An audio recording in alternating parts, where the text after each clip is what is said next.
Saudaraku, kebakaran melanda 4 rumah di desa Kota Galuh Asli, Kecamatan Lawe Bulan, Aceh Tenggara pada Selasa 14 Januari 2025 dini hari.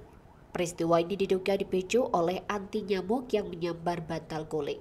Kapolres Aceh Tenggara AKBP Erdoni Sumarsono melalui Kapolsek Lawe Bulan Ibda Abinaim menyebutkan bahwa rumah yang terbakar milik Jahori 62 tahun, Idris Antoni 49 tahun, Razali 53 tahun, dan Zakaria Nusi 47 tahun.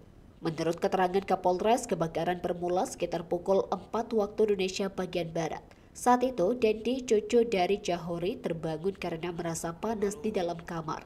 Ketika membuka mata, ia melihat api sudah menyala di bantal guling yang terbakar oleh anti nyamuk. Dendi segera membangunkan neneknya, Jahori, untuk memberitahukan kejadian tersebut.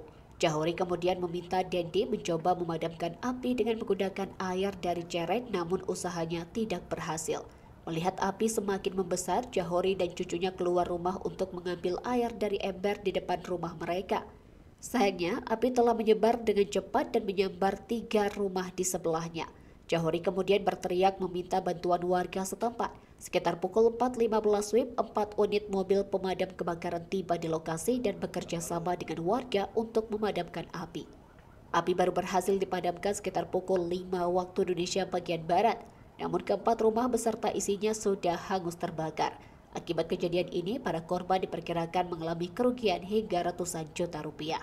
Pihak berwenang menghimbau masyarakat untuk lebih berhati-hati dalam penggunaan alat seperti anti nyamuk agar kejadian serupa tidak terulang.